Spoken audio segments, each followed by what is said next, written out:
Real उपनिषद book है। पिछले video पे हमने जहाँ तक पढ़ा था उसके बाद यहाँ से पढ़ना शुरू करते हैं। 16 वर्ष हो जाता है दोस्तों। रियल रामायण, महाभारत, वेद, पुराण, कामशास्त्र, ये सब अगर आप शुरुआत से पढ़ना चाहते हो बुक, तो इस वीडियो के नीचे चैनल के नेम या पिक्चर पे क्लिक कीजिए, या फिर चैनल का नाम कुछ अलग कुछ रोचक को यूट्यूब पे सर्च करके उस पर क्लिक करके प्लेलिस्ट में जा सकते हो। अब पुरुष के आत्मयज्ञ के विषय में कहते हैं, वो जो खाने की इच्छा करता है, पीने की इच्छा करता है और जो उसमें आसक्त नहीं होता, यही उसकी दीक्षा है। अब जो खाता है, पीता है और प्रीति करता है, वो उपसत को प्राप्त करता है। वो जो हंसता है, जो भक्षण करता है, जो मैथुन करता है, वे सब स्तुति के स्तोत्र को पाते हैं। मैथुन मतलब आप सब जानते ही हैं, कामशास्त्र बुक में मैंने बताया है। तप, दान, सरलता, अहिंसा, सत्यवचन आदि शुभ कर्म इस पुरुष की दक्षिणा है। इससे कहते हैं प्रसूत होगा अथवा प्रसूत हुआ, यह इसका जन्म है और यज्ञांत का अभ्यभित स्नान मरण है। इस ज्ञान को और अंगिरस ऋषि ने देवकी पुत्र कृष्ण को दिया। मतलब ये जो ज्ञान है, ये ऋषि ने, अंगिरस ऋषि ने देवकी पुत्र कृष्ण को दिया, यानी अंगिरस ऋषि कृष्ण के गुरु थे। और कृष्णा स्टोरी में भी यही कहा गया है, आप वो भी देख सकते हैं। और कहा कि उसे मरण काल में इन 3 मंत्रों का जप करना चाहिए। तो कृष्ण भी मंत्र जप करते होंगे। तू शत रहित है, तू नाश रहित है, तू सूक्ष्म प्राण है। आचार्य के वचन सुनकर कृष्ण अन्य उपासनाओं के विषय में तृष्णा रहित हो गया। यहाँ पे शायद महाभारत के कृष्ण की ही बात हो रही है। इस संबंध में ये ऋचाएँ हैं, पुरातन कारण को सब तरफ से अज्ञान को दूर करने वाला श्रेष्ठ प्रकाश अनुभव करते और हृदय स्थित उत्कृष्ट ज्योति का अनुभव करते हुए हम देवों में प्रकाश वाले सूर्य रूप आकाश को प्राप्त करते हैं। अब मन और आकाश में ईश्वरीय दृष्टि के विषय में कहते हैं, अंतःकरण परमात्मा है, इस प्रकार उपासना करें। मतलब अंतःकरण मतलब अंदर का जो आत्मा है, अंतःकरण इंट्यूशन भी बोल सकते हैं, वो परमात्मा है, इस प्रकार उपासना करें। ये आध्यात्मिक उपासना है। आकाश की परमात्मा के रूप में उपासना अधिदेवत उपासना है। इस प्रकार पाद वाले ब्रह्म मन के वाणी, घ्राण, नेत्र और श्रोत्र पाद रूप है, ये अध्यात्म है। अब अधिदेवत दृष्टि से आकाश ब्रह्म है और अग्नि, वायु, आदित्य और दिशा 4 पाद है। इस प्रकार अध्यात्म और अधिदेवत दोनों का उपदेश किया जाता है।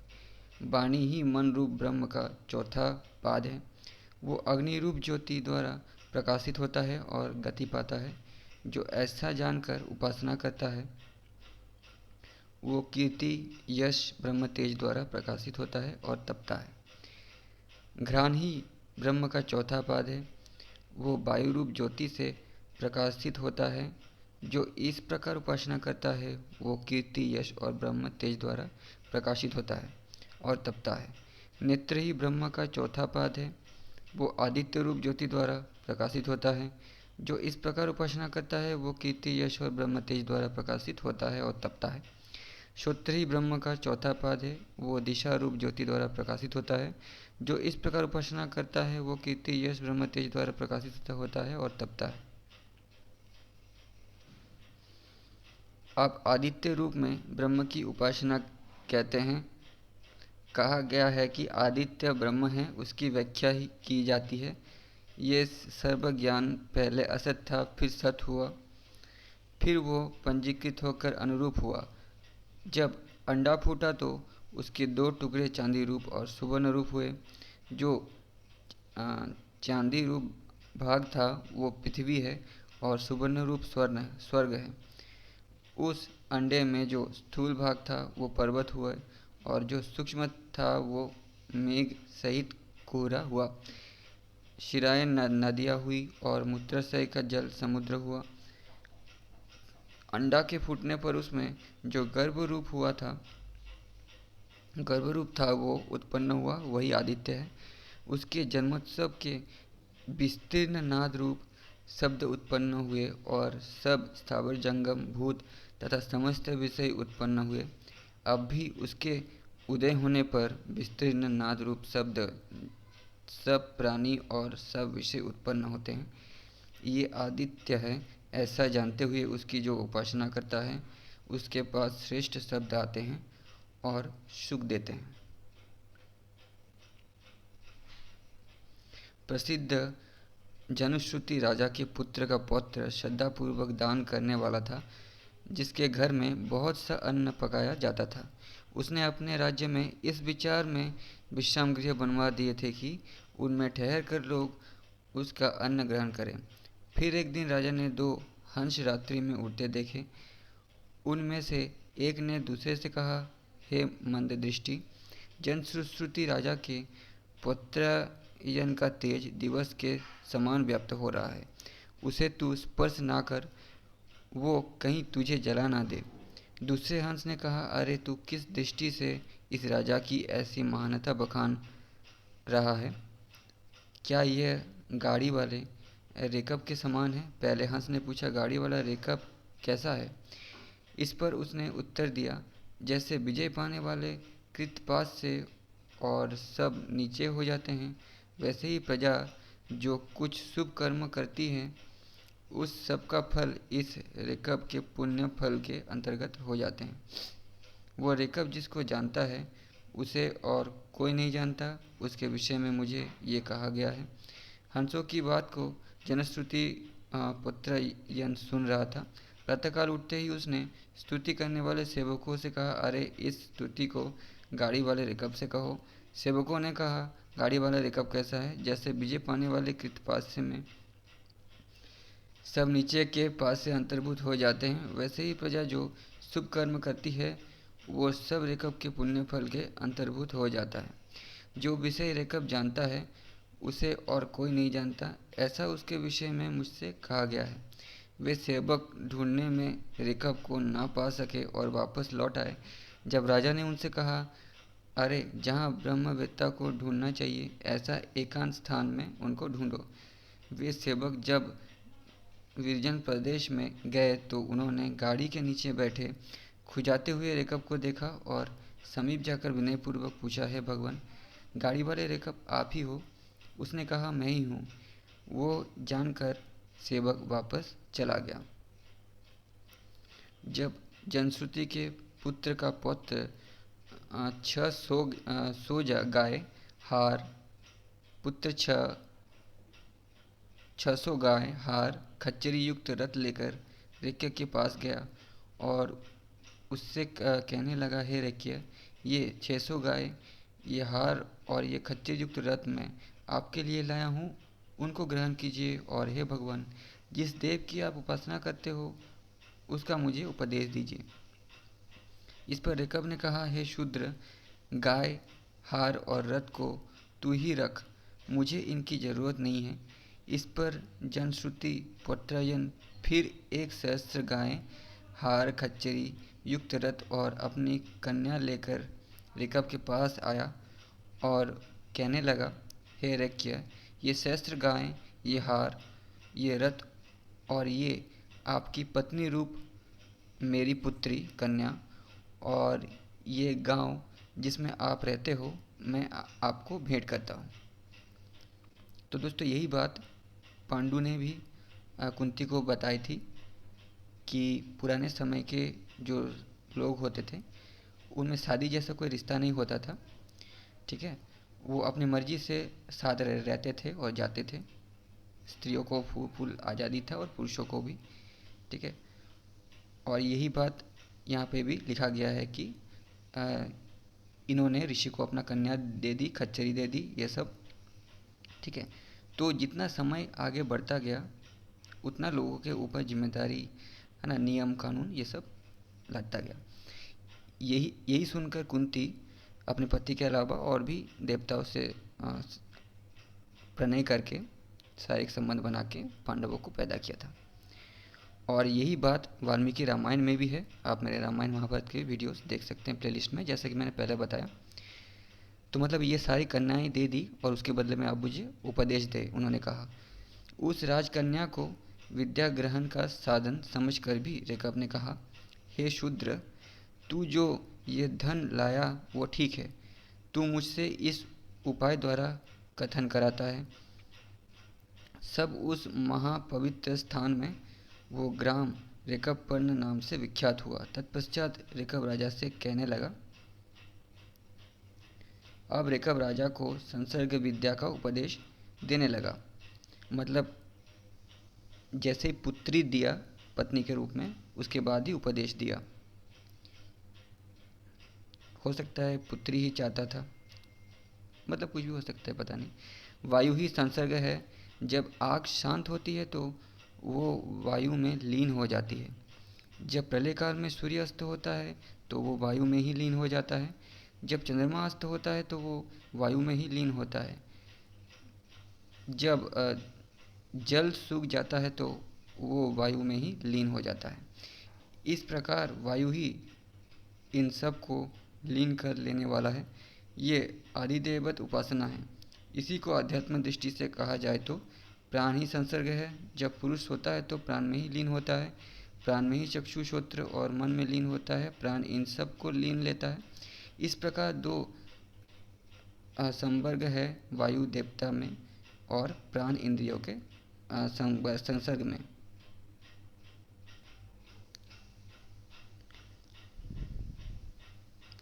एक बार कौपी गोत्र शौनक और कक्षसेन का पुत्र अभि प्रतारी जब भोजन करने को बैठे थे कि एक ब्रह्मचारी ने आकर भिक्षा मांगी, पर उन्होंने निषेध कर दिया। तब ब्रह्मचारी ने कहा, 4 महान स्वरूप वालों को भुवन का रक्षण करने वाला प्रजापति देव लीन कर लेता है। हे कापेय, उसे अज्ञ मनुष्य नहीं देखते। हे अभिप्रतारी, जिसके लिए ये अन्न लाया गया है उसी को नहीं देते। शौनक ने ब्रह्मचारी के कथन पर विचार किया और कहा, तुमने जिस देवता का कथन किया उसे हम जानते हैं। वो अग्नि और वाणी आदि जो आत्मा प्रजाओं का जनक, अभन्न दाढ़ वाला, भक्षण करने के स्वभाव वाला और पंडित है। वो किसी से खाया जाने वाला नहीं है, पर अवक्ष को भी भरण कर लेता है। हम इसी महान देव की उपासना करते हैं। तब उसने ही उस ब्रह्मचारी को भिक्षा देने की आज्ञा दी।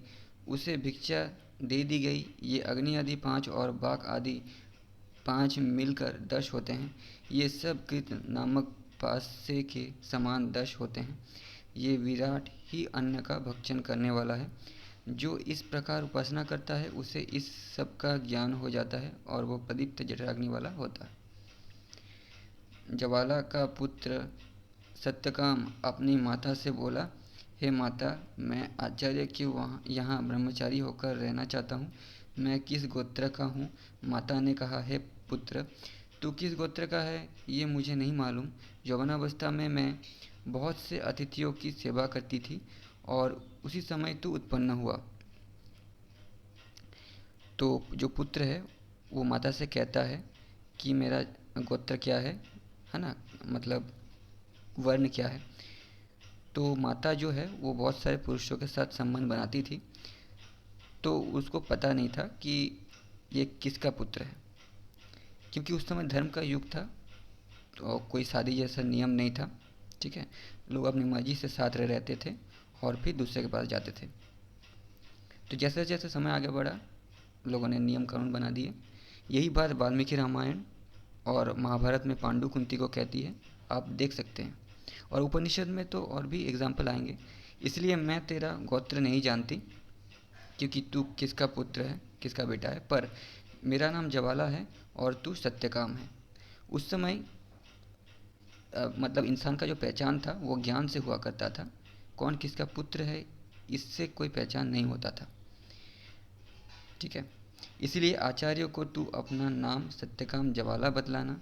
वो हरिद्रुपद के पुत्र गौतम के पास जाकर कहने लगा, हे पूज्य, मैं आपके यहाँ ब्रह्मचारी होकर रहना चाहता हूँ और इसलिए आपके पास आया हूँ। ऋषि ने पूछा, हे प्रियदर्शन, तू किस गोत्र का है? उसने कहा, भगवान, मैं जिस गोत्र वाला हूँ उसे मैं नहीं जानता। मैंने अपनी माँ से पूछा तो उसने बताया कि मैं बहुत से अतिथियों की सेवा करती थी। उसी समय यौवनावस्था में तू उत्पन्न हुआ। इससे मुझे तेरा गोत्र मालूम नहीं, पर मेरा नाम जवाला है और तू सत्यकाम है। मेरी माँ ने इतना ही बताया, इसलिए तेरा नाम सत्यकाम जवाला है। गौतम ने कहा, कोई अब्राह्मण व्यक्ति? तो यहाँ पे गौतम ऋषि वही ऋषि है जिनकी पत्नी अहिल्या थी, ठीक है। और अहिल्या ने अपने पति के अलावा इंद्र के साथ शारीरिक संबंध बनाया था और राम को पता था कि धर्म क्या है। उन्होंने अहिल्या को प्रणाम किया था। अहिल्या फर्स्ट वुमन थी जिनको मर्यादा पुरुषोत्तम राम ने प्रणाम किया था, इसीलिए उनका नाम सत्यों के लिस्ट में सबसे पहले नंबर पे आते हैं। आप मेरे वाल्मीकि रामायण के वीडियोस भी देख सकते हैं। कोई अब्राह्मण व्यक्ति इस प्रकार, लेकिन सीता का नाम नहीं आता, पता नहीं क्यों, मैंने जितना पढ़ा है। सत्य कथन करने में, तो ये भी जब आप वाल्मीकि रामायण पढ़ेंगे ना आपको पता चल जाएगा, इसलिए मैंने बताया। सत्य कथन करने में समर्थ नहीं हो सकता, ब्राह्मण ही ऐसी सत्य बात कह सकता है। तूने सत्य का त्याग नहीं किया, इससे मैं तेरा उपनयन करूँगा, तू संविदा लेवा, मतलब तू ज्ञान ले, मैं तुझे ज्ञान दूंगा। तूने सत्य कहा इसलिए। उसका उपनयन करके आचार्य ने 400 दुबली और निर्बल गाय निकाली और कहा, तू इन गायों के पीछे जा। तब सत्यकाम उन गायों को जंगल में ले गया और कहने लगा कि इनको 1000 किए बिना मैं वापस नहीं आऊँगा। वो उनको घास और जल वाले उत्तम स्थान में ले गया। वहाँ बहुत समय तक रहा और जब तक सहस्र न हो गई तब तक वापस न आया।